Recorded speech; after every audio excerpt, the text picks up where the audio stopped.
if you want to sum up your journey, what would you like to say? So, we are celebrating 5 years of Shark Tank India, जो एक उम्दा सा business show बन के आया था 5 साल पहले और देश की एक तरह से काया पलट दी, बिकॉज इतनी स्टार्टअप प्रेरणा दी है लोगों को। और ये मंच जो अभी स्टार्टअप फाउंडर्स के लिए एक सपना बन गया यहाँ पे आना, हमारे लिए भी कुछ कम नहीं रहा है। हमारे में भी बहुत तब्दीली चेंज आया है, हमारे में भी बहुत, हमारे लिए ये शो कम नहीं रहा है, बहुत चेंज आया है। We have when we first came we didn't know what to expect. बड़ा इनोसेंस था, एक खुद भी डिस्कवर कर रहे थे शो क्या है, चलेगा नहीं चलेगा। आज 5 साल के बाद समझ में आ रहा है कि ना सिर्फ ये शो है, एक इंस्टीट्यूशन बन चुका है इंडिया के स्टार्टअप इकोसिस्टम के लिए।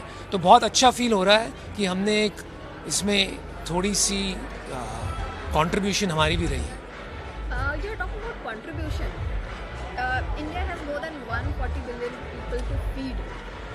उसमें मतलब I don't want you to go into the percentage, but अगर हम on ground stories की बात करें, मतलब जो ज़मीन पर आपने कितना बदलाव देखा है due to Shark Tank, and how has perspective of people change towards startups and business? I think 2-3 बात है। एक सबसे पहली बात है, अगर आप हमारी हिस्ट्री देखें तो we have been a socialist country. तो बिजनेसमैन को हमेशा एक सस्पिशियस नज़रिए से देखा जाता था कि मतलब बिजनेस कर रहे हैं, बड़ा काम कर रहे हैं तो कुछ तो गलत ही कर रहे होंगे, राइट। बट ये शार्क टैंक ने आके बहुत लेजिटिमेसी दी है बिजनेस को, क्योंकि आजकल के यंगस्टर नौजवान पहले सिर्फ फिल्म स्टार को अपना आइडल मानते थे या तो क्रिकेटर्स को आइडल मानते थे, अब एंटरप्रेन्योर्स को भी आइडल मानने लगे हैं। तो जब वो होता है तो एक बदलाव आता है सोसाइटी में। लोग चाहते हैं कि उनके बच्चे भी एंटरप्रेन्योर बने। मैंने जब शादी.com शुरू किया था, फॉर एग्जांपल, कोई अपनी लड़की की शादी किसी एंटरप्रेन्योर से नहीं कराना चाहता था, क्योंकि इसका ये मतलब होता था कि पैसे नहीं बनेंगे। आज वो यही देखते हैं फाउंडर कौन है, क्योंकि ये समझ में आ गया है कि फाउंडर्स बड़ा काम कर सकते हैं। So I think that is the big change that is come in society. और ज़मीन पर बदलाव की अगर बात करें तो देखिए, ज़मीन पर एकदम से बदलाव लाना तो बहुत मुश्किल है, बिकॉज बदलाव शुरू होता है विश्वास से।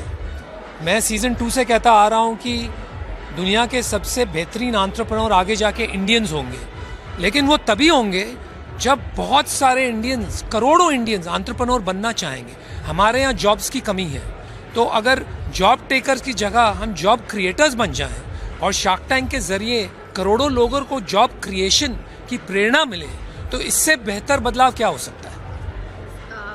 Correctly said, but एक also मतलब we have seen और what the data says that ज़्यादा जो स्टार्टअप्स हैं वो फेल हो जाते हैं। So how do you perceive it and what advice would you like to give? Because we have seen stories wherein people put their hard earned money, अपने property, अपने गांव की ज़मीन, इस तरह की चीज़ें बेचकर, and then they are nowhere. So how can this be corrected? यार 2 बातें हैं इसमें। एक है बहुत सारे स्टार्टअप्स फेल हो जाते हैं। आई थिंक ये एक बग नहीं है, ये एक फीचर है। स्टार्टअप ज़्यादा फेल होना, इसका ये मतलब है कि हम ज़्यादा